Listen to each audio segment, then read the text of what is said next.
Welcome back, guys. Today we are going to look at the Winwing PAP3, or the Boeing MCP.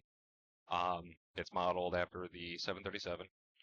Today we're going to do a flight in the 777, though. There's tons of videos that showcase it being used in the 737 MAX and the PMDG 737, so we'll do something a little bit different. I will note I am not using SimApp Pro. It does work with it natively. I didn't like the keybinds they have. Plus, on top of that, I do still use the Airbus FCU and left and right EFISes, as well as the Airbus MCDUs. I've got two of them. I still use them in the Boeing planes. I just use custom keybinds. So I use MobiFlight instead. I can't run MobiFlight and SimApp Pro at the same time. So without further ado, we're just going to do a quick demonstration flight. Just Miami to Jackson. Hopefully I'll be able to finish it up here within a reasonable time. It shouldn't be too long of a flight. It's only about 290 miles. We already loaded the SimBrief stuff. Let's see. Excuse my ugly hands. So we're going to load. Let the uplink load.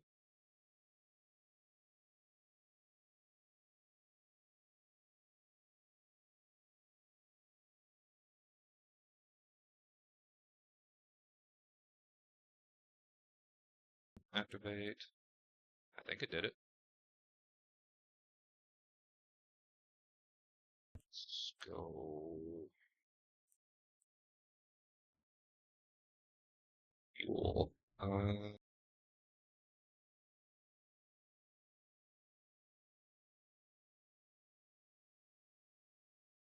41,217, so we'll just set 43 because we're going to sit here on the ground a little bit longer, I think.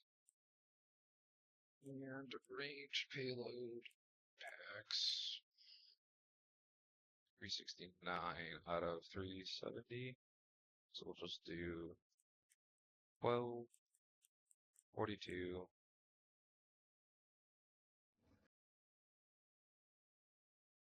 There's probably an easier way to do this.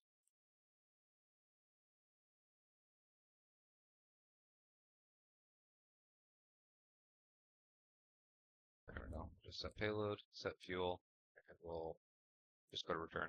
So what I did with these buttons, so flight plan will do my legs page.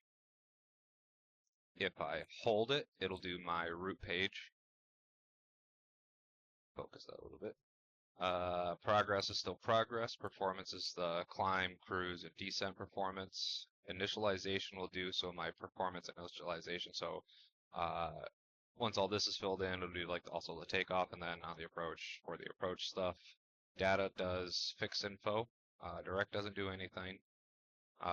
This button above the McDo menu is the execute button, and I'll showcase that here in a second unless you already saw it. Menu does menu, bright does bright. Airport will be my departures and arrivals, and then back page, or previous page and next page kind of a thing. Let's do back to route, performance initialization, we'll set our zero fuel weight. We'll accept that. So we're going to take off 8 right. It's going to be a D rate takeoff, 2 select temp 54. Yeah, so let's select the D rate first. We'll do climb 1, and then go to takeoff, and that's going to be flaps 5. Let's set our outside temp, which currently is 32. And the winds are 110 at 13. Go back to the previous page. What am I missing? Oh. Oops. Alright, so 8 right, let me go 2 with the stymie transition, 8 right. So as you see there, those lights just kind of lit up. That is how I got around with not having a light to indicate that the execute button needs to be pressed, so I just pressed that. So then it's executed. Back to route, back to takeoff, there we go. Now we got our VRO speeds there, but we're going based off this. So V1 is going to be 150. What SimBrief gives me is usually pretty close. Rotate's going to be 151. And V2 is going to be 160. And we have that set. That was just a quick kind of showcase the few setups that I got going on there.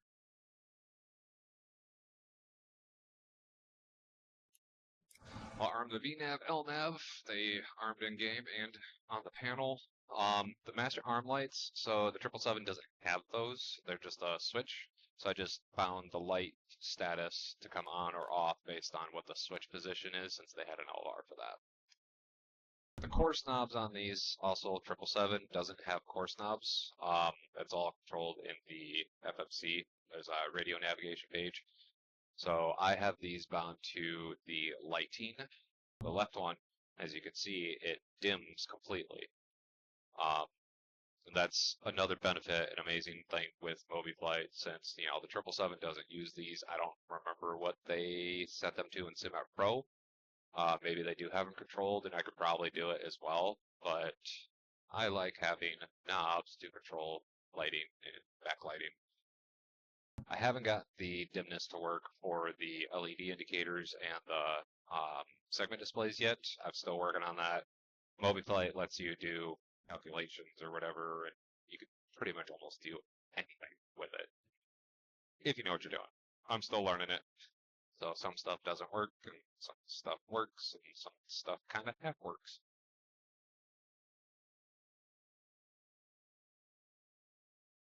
Since my camera wanted to stop recording, looks like it stopped just as I was about to take off. So we've got the autopilot engaged, and A and B is literally just the autopilot buttons. Sim. We're on VNav, LNav, and auto speed is lit up for the auto throttle button in the sim. Because the 777 doesn't have, like it had, or because it has the auto throttle arm, which is what the switch does, but it also has an auto throttle button. I do not have the magnetic switch, so mine is still like constantly spring loaded. I did get confirmation they're going to send one, so when they do, I'll post a video that kind of showcases that as well. For the time being, there's plenty of videos out there I think already that showcase the magnetic switch. And if you want a good one that shows it, buddy of mine, YourSimCFI, I'll post a link to his video in the description. But basically, the way it works is it is magnetically held up when it's engaged, and if the auto throttle disconnects or you manually disconnect it, it'll release the magnet and then it lets it drop down. So it's spring loaded down. It works just fine, honestly, but I am excited to get the magnetic switch. Our displays, nice, crisp, and clear. They've done a fantastic job again with it, just like with the FCU. The push buttons are about a 3 millimeters travel, I think they said. So I could focus and kind of show this. So when you push it in, it'll go all the way flush, but it's a very solid, satisfying feel. The knobs, they do have a little bit of looseness, but nothing in the way of like the longer ones on the FCU.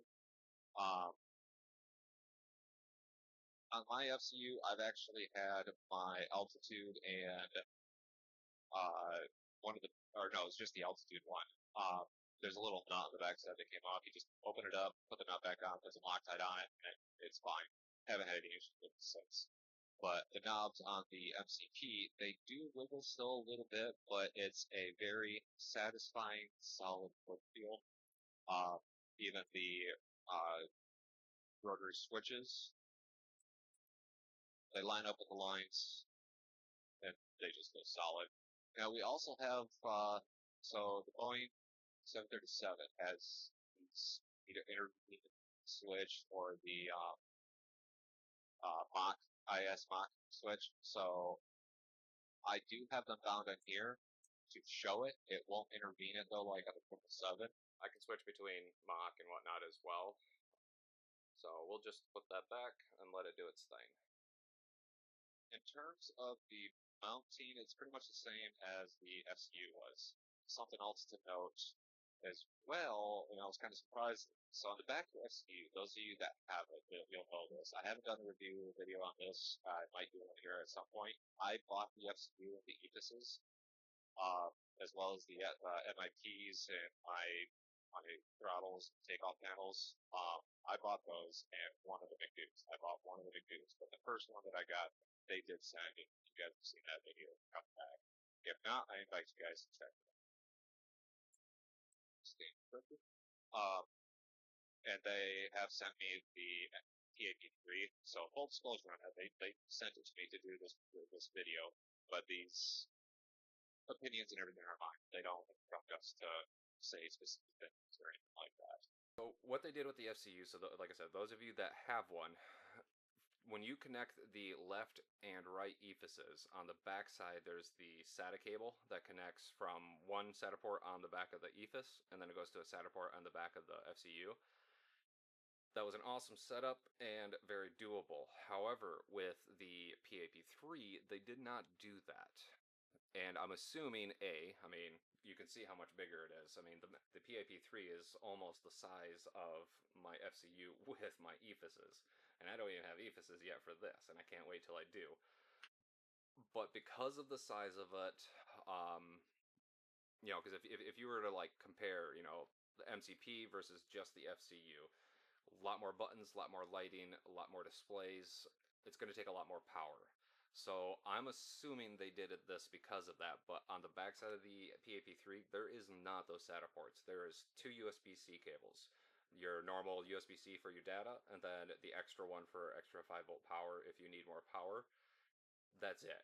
So I'm assuming their ephyses are going to be individual cables, and I can understand that power requirements when it comes to like the board and the buttons and the communication and everything.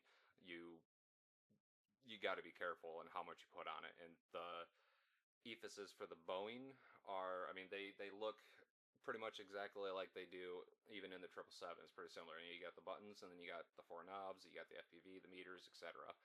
So it's going to take its own power, and that's fine. I'm not going to have an issue with that.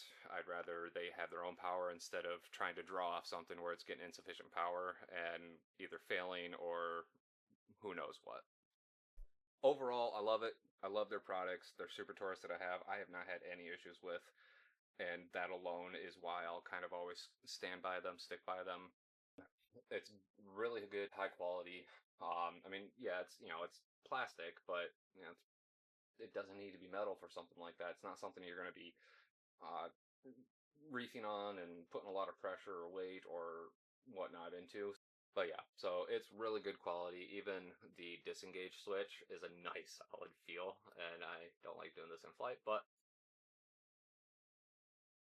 yeah, she did not like that. Autopilot disconnect, no auto land. So I'll flip that back up. The alarms that are triggered go away, and we can just re-engage autopilot. Just to showcase real quick, and the camera recording keeps stopping, we'll flip off the flight director just to show that this, why I use MobiFlight, because it turns on the master arm light, which I love, and so I'll just flip it off, and the switch goes off, and the master arm light goes on, but my captain side is still on. So I can turn them off and control them individually. We'll turn that one back on. Let's see if I turn this one off. Oh, yeah, it still turns off on one side, and everything's all good. And every button works as well, as far as with like what I have for MobiFlight. So level change will do flight level change. I'll go back to VNav. Heading select. Let me match it up with where I am or currently. No, too fast. So we're track 346 magnetic. So if I press it once, it goes into track select. So that's like pushing the heading knob, you push it in, that's track select. If I push and hold heading select, it'll do heading hold.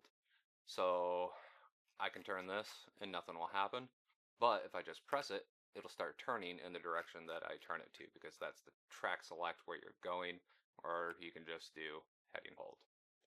So if ATC tells you to stop your turn, you can just press your hold button, or how I have it bound, I press and hold it, kind of a thing.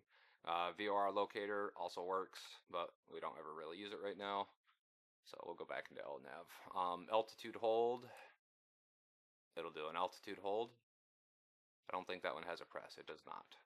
And vertical speed will also, why is it not displaying though? Oh, because I'm in FPA like a dum-dum. I want vertical speed.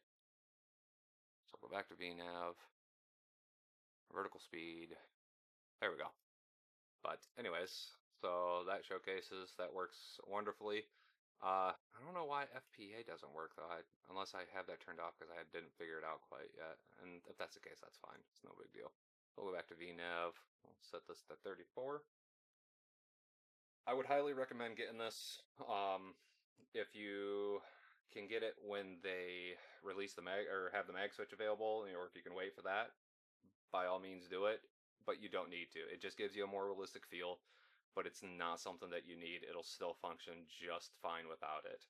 I do believe their EFISs are going to be releasing next as far as their products. If we follow any indication on what they did with the FCU, they released the FCU and then they released the left and right EFISs. I would expect the same, honestly. I don't know what they're doing after that. We saw a lot of great news from them from their FS Expo. A lot of great new products. I'm really excited to see them. I cannot wait for the Boeing yoke that they have. I think that's going to be amazing. I can't wait for it all. They're trying to fix the issue that they're having with the shipping stuff, and they will get there. They're extremely busy. They did not expect their products to be in such as much of a demand as they did. So just please be patient. They will get the orders out as they are made. 100% believe it's worth it. They're setting a new precedent for flight sim for the whole entire community, between the cost, the quality, the effectiveness. So yeah, I recommend it, even for the cost, even for the higher costs. It's absolutely worth it. Great quality, great build, great function, and it just increases your immersion. I'll try to be posting more here eventually soon. Once I get the EFISs, we'll do a video on that. We'll do a quick video on the auto throttle as well. Once we get the mag switch, we'll do a video on the installation of that. So until next time,